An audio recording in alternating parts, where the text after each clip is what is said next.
We have a lot to cover with you today. We have a bunch of really cool guest speakers that are going to bring stories.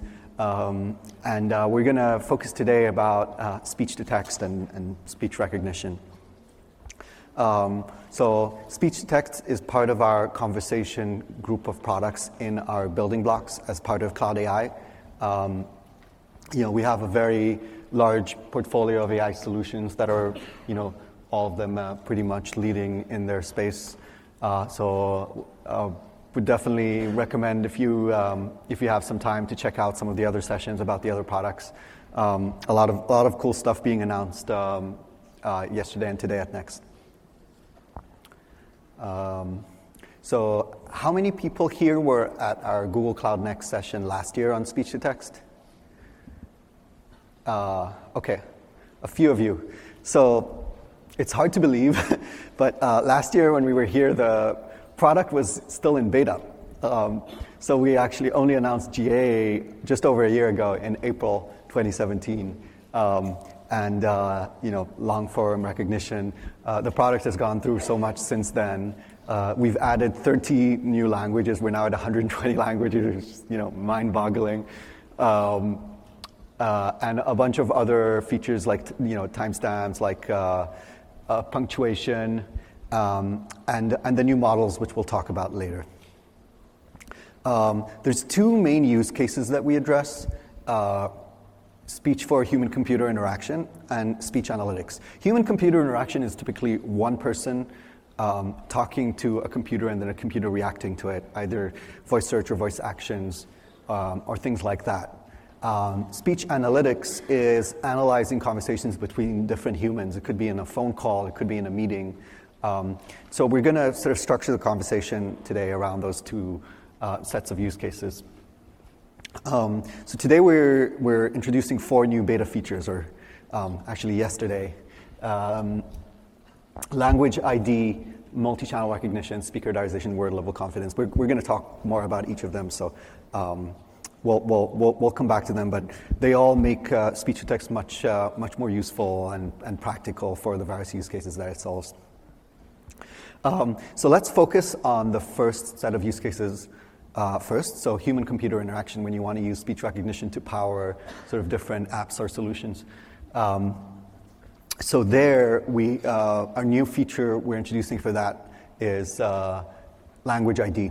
So like you can see on the right on that screenshot, for Google search, if you use voice search, you can select multiple different languages. So it's not a radio button, it's sort of check boxes, and you can check as many as you want, and then when you speak to it, it can understand which language you're talking, and it recognizes the transcription in that language. So we're now making that available in the API. You just send multiple language codes. We figure out which one is the right one, and we return the transcript in that language. It works pretty well, but it's still not perfect. So if you actually know the language code in advance, you're always better off just supplying it. But if you don't know and you have multiple, it's going to do a kind of a best efforts job at figuring out which language it was. It's currently optimized for voice search and voice command, so we recommend using it for those kinds of use cases for now.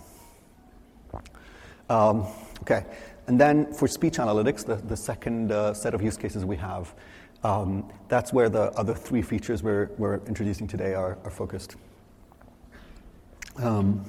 So let's talk a little bit more about those. So, speech recognition for people that are new to the space, it sounds, pretty similar, right? You're trying to recognize what someone said. It sounds like a consistent set of problems that you're solving, but can actually be quite different. So if you look at recognizing a video versus recognizing a phone call versus recognizing a command, so an example of a video could be a basketball game, and you could have sounds of the different players that are playing, sounds of the actual basketball bouncing on the ground, sounds of the TV hosts that are sort of interrupting, sounds of advertisements that are playing, and the number of speakers could be 4 or more. It could be even like 20 or 30 or 40, depending on how many advertisements are there. There could be kind of lots of background noises, and it could be many hours long. If you look at phone calls, there it's usually going to be a handful of speakers, and the background there is going to be more static from the phone line, or compression that's used, or a narrower sampling rate like 8 kilohertz, and it's usually going to be a few minutes long. And then if you look at a command, it's usually just one speaker, a few seconds, and there could be a lot of background noise, but it's very, very different in nature. It's going to be other people talking, or music, or other things playing in the background. A lot of Google's speech recognition efforts were originally focused on the right-hand side, on sort of voice searches and voice commands. But one of the kind of top requests we got from cloud customers is to solve more of the problems on the left. And so that's where in April we introduced our new models. So we now have 4 models that you can choose from: phone call, video, voice commands, and default. And they each are tuned to perform really well for that set of use cases. Voice commands is tuned to actually filter out all of the other background speakers, right? Because it's built to recognize one person, and it assumes everything else that's not the primary speaker, it should be filtered out. Versus our phone call model is actually built to recognize everyone that's talking in the phone call that sounds like they're part of the conversation. So they're kind of built with different goals. Now our default model that's been around for a year or two, that we've gotten consistent customer feedback that it's best in the market. It's better than any other vendor that's out there. But that was never kind of our aspiration. We wanted to be not just better than others, but actually good. And so that's where we came out with these new models. What we were able to do. The video model is 64% less errors than our default model. That was considered already best in class in the industry. And so you could argue that it's 3 times as good as anything else that's out there. And then the new phone call model is 54% less errors than our previous model. So twice as good as what existed before. So we're very excited about these new models and all of the new use cases that they open, because now that you can actually do speech recognition for these mediums, that's pretty good. There's all of this set of analytics that you can do that you couldn't do before. Okay, so today we're introducing 2 new features in this space: speaker diarization and multi-channel recognition. So when you have a conversation between multiple people, our recommendation is to record them separately in separate channels. And there's 2 reasons for that. One is the accuracy of the transcription is going to be better, because it's, even for humans, it's easier to understand each speaker separately versus when they're talking on top of each other. The other reason is it's also easier to separate the speakers, because you don't really need to do anything algorithmically. You can just figure out like who spoke in each channel. For that, if you do have the speakers separated, that's where we're introducing multi-channel recognition that can take an audio file that has multiple channels and separate the different channels and the speakers there. If unfortunately not everyone has that luxury of having the audio file separated into channels, and so if you only have a mono channel and you still want to recognize multiple speakers, that's where we're now offering in beta our new speaker diarization. It can separate multiple speakers in an audio file, but it's obviously not going to be perfect, right? It's going to do a kind of a best efforts job, because it's using machine learning and doing it sort of via program versus external separation. Either way, we don't recognize the identity of the person, and we don't store the information beyond the API call. So there's nothing here that's related to identity. I'm going to show you guys just an example architecture of how this could be used in speech analytics, and then we'll do a little bit of a code lab. And you'll also see another example of it later from one of our guest speakers. You could imagine a setup where you have audio coming in from a phone gateway. A lot of these phone gateways were built many years ago and don't really have the ability to separate audio into different channels, so it comes out as mono. And then it would go to cloud speech to text that does the transcription and the diarization.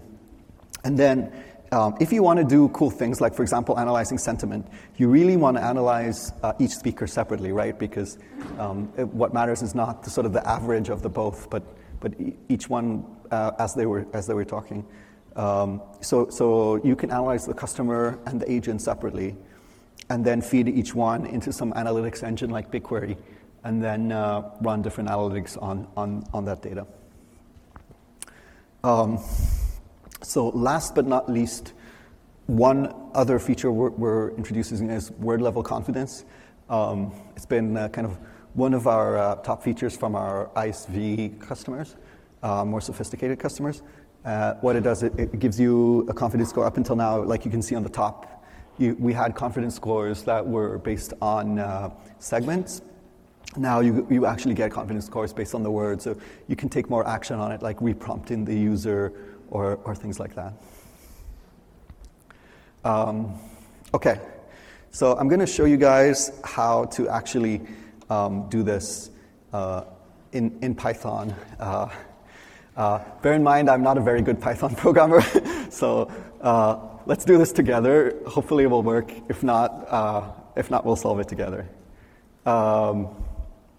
Actually, before we do that, let me just show you the sample file that we're going to use. So this is the sample file. Let me play it. I hope the audio is connected. Hi, I'd like to buy a Chromecast, and I was wondering whether you could help me with that. Certainly. Which color would you like? We have blue, black, and red. Let's go with the black one. Would you like the new Chromecast Ultra model or the regular Chromecast? Regular Chromecast is fine, thank you. Okay, sure. Would you like to ship it regular or express? Express, please. Terrific. It's on the way. Thank you. Thank you very much. Bye. Okay, so that's the audio file. It's transcribing it now. It should be done in a second, and then we're going to see the results in 4 different models. So in the default model, the phone model, the command model, and video. The video model is the best one for this file. While it's working, what I'm going to do next is I'm going to go to our docs, and I'm going to go to the speaker diarization example. So it's this one here in Python, and let's view it on GitHub. Okay, there it is. Okay, so let's look at video so you can see. This is the transcription. So transcription is reasonably accurate. Most of the time it's good. Like here you can see, or let's go with the black one. Would you like new Chromecast or regular Chromecast? Regular Chromecast is fine, thank you. Okay, sure. So you can see it's it's working most of the time. So let's go to our code editor, and we'll open this code snippet we saw here on GitHub. And let's try and run it. So Python beta snippets diarization. Let's see if this works. What this should be doing is the same thing we saw on the web, transcribing it and showing the results as well as the diarization of the results.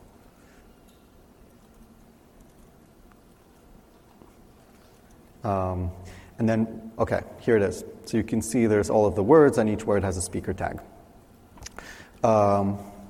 Okay, so what I want to show you is how to actually get a stream of text that's different for each speaker, and then take that stream of text, do some sentiment analysis, and print the scores. So before we do that, let's replace the speech file with a better one, D. Haran documents, code, no, I think it's an audio. This is the name of it. .wave. Okay, then it's going to open the file. Oh, sorry, this is the wrong one. This is transcriber file with metadata. Here it is, diarization. Okay, we're going to use this file. It's going to read the file. Then recognition config. We don't need sample rate. It'll recognize it automatically. Enables diarization. Speaker count. Let's also add automatic punctuation. So all we need to do is just add this, and we'll start punctuating. And let's also use the video model. So here, there's an example with the model. Let's take this and add video model here. Okay, great. And now, instead of printing all the words, let's do this. Let's do speaker 1 transcript and speaker 2 transcript. Let's initialize them, and then let's ask if basically this thing equals 1. Then what we want to do is take this speaker transcript and add to it this word. And let's also add a space. And then if it's the second speaker tag, we want to do the same thing with speaker to transcript. And then let's do this. Let's print transcript and let's put in speaker transcript 1. Okay, and then let's do it again with second speaker transcript. Transcript 2, transcript 1. Okay, let me save. There's probably going to be a bunch of compilation errors, but let's work through them together. Hopefully I edited the right file. We'll see in a second. So what we're expecting is to see transcript 1 with all of the words that the first person said, and transcript 2 with all of the words that the second person said. Okay, looks like it's working. So far, so good, guys.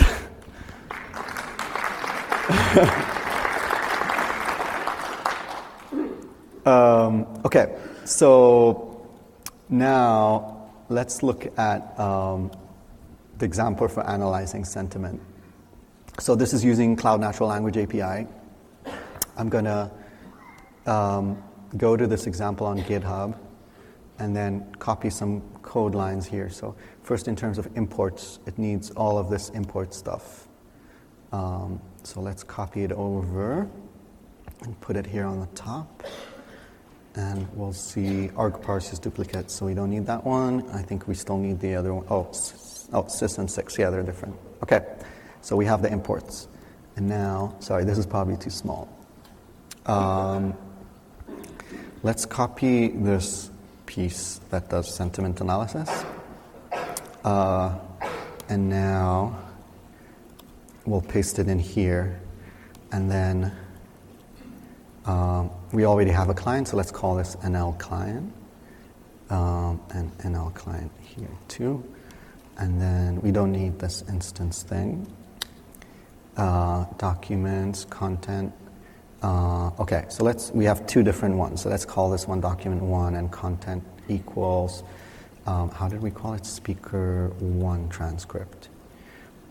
And then document 2 equals speaker to transcript. And then we'll have two sentiments. Sentiment 1 will be NL client analyze sentiment document 1. And then sentiment 2 will be NL client analyze sentiment document 2. Okay, and then let's print sentiment for first speaker, score, and magnitude. And then let's add this sentiment magnitude. And I think this one would be sentiment 1. And then we have another one for sentiment 2. Second speaker. Okay, let's take, from here, all of this stuff.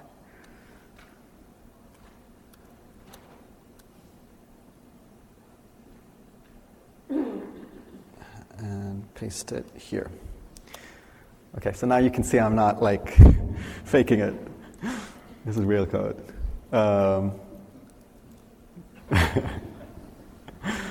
Okay, transcript 1, transcript 2, and there's the score, guys. Cool. So this is a good example. If I can do it, really anyone can do it. I really welcome you all to try it and combine it with whatever other APIs you want. And we definitely look forward to hearing your feedback about all these new features. We want to make them better over time, so the more feedback you can share, the better. Okay, so with that, let me transition over to Nikolai from LogMeIn. That's going to take it from here. My name is Nikolai Avrionov. I'm the lead architect for the GoToMeeting, GoToWebinar, the collaboration products in LogMeIn. And every month, millions of customers rely on our products to run their day-to-day jobs. As you can see, we have a lot of audio minutes, a lot of meetings. And early on, we realized that the meetings have value before and after. Customers need these meetings to write notes, to reference them further, to run their business. And what we did is we introduced recordings. And after we introduced recording, we started to look at how to make these recordings even more useful. And the obvious step was to add transcription. So we started to look for a transcription provider, and we selected Google Speech-to-Text. I'm going to talk about what was the process that we went through to select Google, but first I'm going to show you what I have as a UI. So this is after meeting, you get this a page where you can share the results of your meeting. And we have a fully searchable UI that you can search every participant, everything that they said, when they said it. You can click on certain pieces, so you don't have to anymore wait for the entire meeting and watch it. So let's move to a demo. This was a meeting that Dan and I had a few weeks ago just to go over a few things. And so let's say we discussed things like a conference, web conferencing.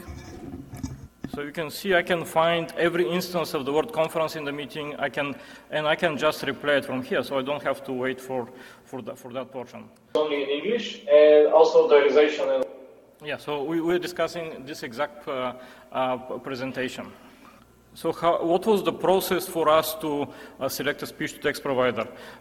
We were not Google client at that time. We looked at all the major speech-to-text providers. We built our own use cases specifically for what we do, because we wanted to have the best provider for our use case. And what we selected is the Google Video API. We actually started to work with them when the API was still in beta, and we released our feature 1 month after the Google Video API went into production. So the takeaway from here is really test and find the best provider for yourself. You see these numbers that providers usually have accuracy, but it's important what works for you. How it's implemented. Before that, we were mostly Amazon shop, so we have our real-time infrastructure on Amazon or on-premise, and we had to connect our own infrastructure with Google. So currently, we have a VPC between us and Google, and we combine several data sources. We take all the events that happen in a meeting. When somebody speaks, when he stops and starts, the video streams. We send the audio for Google to transcription, and the combined result is what you saw on the screen. We can identify every speaker to a word, and we can click on that word and play from there. I'm showing you a few code samples, probably nothing surprising for you. One thing that we decided is to build a set of services, transcription, parsing of the transcripts as a services, so we can change the transcription model, even change the provider if we have to, support multiple transcription results. So we have this layer between us and the providers that we can switch them at any time if we have to. So the code samples are pretty easy. One thing that I want to emphasize is that it's really important to handle all the error cases, because sometimes for something like speech to text, you can see way more errors than something like a regular product. You have a recording that nobody speaks, or there's start and stop really quickly. So you can initially you'll see a lot of problems that are not problem with the speech to text API, but just how the customers use the product. Okay, we can see the results were really positive. We are getting a lot on Twitter, on other channels. We are getting a lot of positive feedback from customers. We saw that the usage of the product is actually going up because customers are relying on the meeting to be recorded and transcribed. So sometimes they tell us that they don't even need to take notes anymore. They know that this is recorded for them, and they just go and review what people said. What we're looking in the future, we're continuing to work with Dan and his team, better accuracy for accents. When we started to test it, it works very well for a native speakers, but it really has a problem with English with different accents. Even accents like Irish were not transcribed as well as English, so we're looking forward for that. Multi-language support, that's obvious. We support 16 languages. We want to introduce all the languages to the product. And speaker diarization, this is very important for us because a lot of meetings happen from a conference room, and we cannot separate the speakers using just our infrastructure. We have to use the diarization. We started to experiment. We've been using the beta, and we're applying the same approach. We're going to build our own test cases, test it, and understand what works better for us. Thank you. Thank you, guys.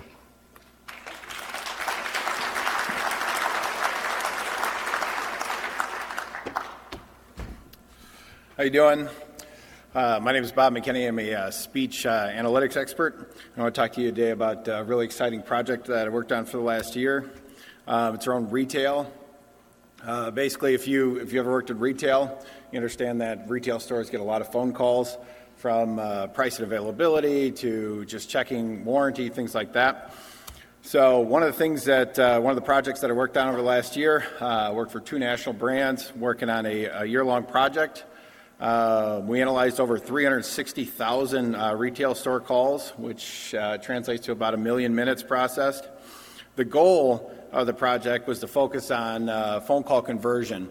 And this is a big deal because if you use AdWords or Bing ads or any ads out there that have location extensions on them, or click to call, or Google My Business ads, you really want to be able to track the performance of those ads, and that was the focus of the project, to say, hey, what is the conversion of those calls? So using speech to text APIs from Google, speaker diarization models, enhanced models. The phone model is the model I ended up picking. Natural language processing for sentiment analysis, entity analysis, and then ultimately to connect it all back to the internal system of the 2 brands using the internal messaging bus. Google has a pretty good version of this, it's PubSub, but in this case you actually used Microsoft BizTalk. But just a little bit about the architecture here. company, the partner I decided to go with for encapsulation of the calls, Dialogue Tech, company out of Chicago, great company.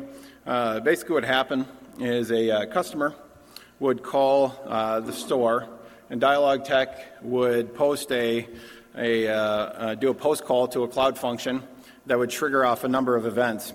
One of those events being download the WAV file from Dialogue Tech into the Google Cloud Storage, which allowed you to do all the things that Dan showed you in the demo.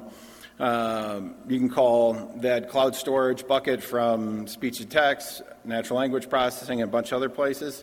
So working through that demo, some of the things we were looking for on the output of that in BigQuery were fuzzy string matching, n-grams, just the frequency of words, so demand over time. So if a particular product, you can watch the demand over a year period to say, hey, is it ramping during this season or that season, or is it declining? And that's a really big deal. Using BigQuery and Python and some of the packages in Python allowed us to do that. The biggest thing, though, that helped out the most was definitely speaker diarization, which allowed us to separate out the customer from the associate at the store. And this allowed us to do a lot of things from A/B testing on the associate side for training, and then n-grams and the fuzzy text matching on the customer side. So we could say, hey, if they, in this particular case, in this call, we're looking for phone calls where they mentioned the iPhone 7 and whether or not it was a broken screen or needed a battery replacement. In this case, we wanted to say, hey, the broken screen, we add that to our list for frequency for n-grams. And then we can also go down through that using that caller ID and match it against the internal system using that message bus to say, hey, did that phone call actually convert into a sale? And then if you're getting thousands and thousands of calls a day, you can actually figure out the value of those phone calls based on that conversion rate, which is, I think, pretty revolutionary. So I encourage anybody that has that kind of a problem just to keep working through these APIs, and you'll find a solution.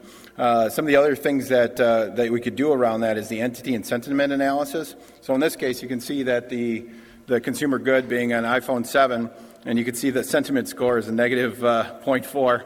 Which is negative, right? Because they broke the screen. They're probably unhappy about that, and they're just trying to get it repaired. And you can see that in the entity and sentiment analysis. Why we chose Google Cloud to Speech. The accuracy of the transcription with phone models, it was, we benchmarked against, some of the major competitors out there, Amazon, Watson, IBM Watson, and the Microsoft products. And we just found consistently that the transcription accuracy from the Google text-to-speech or in speech-to-text was significantly better than the other options out there.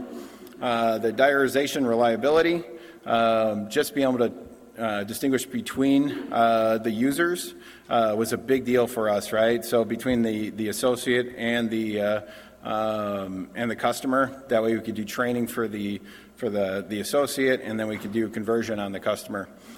Ease of use. We had a lot of services already built for using Google Cloud services, so it was really easy to be able to connect them all using virtual private network between the Google Cloud platform and the internal network, and connected to BigQuery and Cloud Functions. So all that combined made it a no-brainer to go with the Google Cloud speech-to-text product.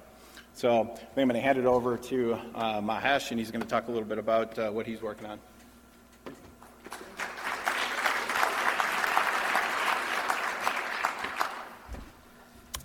Thanks, Bob. I'm Mahesh Balaji. I lead the Cognitive Computing and Data Sciences Lab at Cognizant. Cognizant is a leading IT service provider, helps clients across 3 lines of services, one of which is digital operations. Among other things that we do in digital operations, we also maintain and manage service text for customers, which brings us to the case study I'm going to talk about today. late in Q2 of last year, I was actually associated with this engagement. Client is a retail chain based out of Australia, New Zealand region. The typical challenges were there was pretty high call volumes, there was long wait times. Primarily, it's a 24/7 by 365 setup, where the concurrent calls were average around 20, day peaks would hit high 25s, season peaks would hit anywhere from 45 to 50, right? So we were creating on an average 75,000 tickets, unique ones, and if you add the repeat calls and the overlaps, we were hitting 100K easy. And we had around 1,500 scenarios, or cases if you want to say, that we covered as part of this engagement, and because of which it took a lot of time to onboard, even though we bucketed common scenarios and trained agents accordingly. It did take a lot of time for us, and attrition was not helping the situation. So it was fully human dependent, so there was a very high cost to it. And because of all this, our CSAT score was pretty average, right? So giving a view of the process flow itself. Users across 3,000 stores call in for issues like printer cartridge not working to freezer is broken, please tell me what to do. That gets to the IVR system. IVR system forwards that to the agent, whoever is free. Agent listens to it, validates the user's request first, and then understands the context and provides the response. That was and the user and the agent kind of did most of the work there. So fast forwarding what we did, we still had the human, but he was actually handling only the exceptions, right? We replaced the whole human handling all of it with a bunch of boxes, right? So now the user calls in. From a user perspective, there's absolutely no change. He still calls in a toll-free number that still hits the same IVR. Instead of going to the agent, it actually goes to the integration framework, which is the IFX abbreviated there. That does the orchestration going forward. So we send that text to Google services, get the voice clip transcribed to text, forward that to Dialogflow, match the intent, get the response, put it back into speech, and give it back to the client. And this flow keeps going back and forth till the system feels that it has to either escalate it out or the issue is resolved, right? So once we put this in place, we immediately saw significant benefits. The average call time dropped from 4 minutes to 1 minute, and because of that, the call wait time came down by 20% straight. Right? The human is still there in the loop, but he's actually handling the exceptions. He's not doing bulk of the work. And because of that, the overall operational costs came down, and the quality of service was consistent and better. The CSAT score by default jumped up. Right? So if I was going at 2x speed, there's a clock running here, and I don't have time. I still have to give you guys some Q&A time, right? So that's all Dan's problem, not mine. And what did we learn from all this? I thought this is more important. This is where I want to probably spend time than the previous context, right? So don't bother pre-processing the audio. We went through the exercise of doing that, right? So as engineers, we jump into the conclusion that we have to apply filters for noise reduction. We have to do that, do this. We don't have to do that.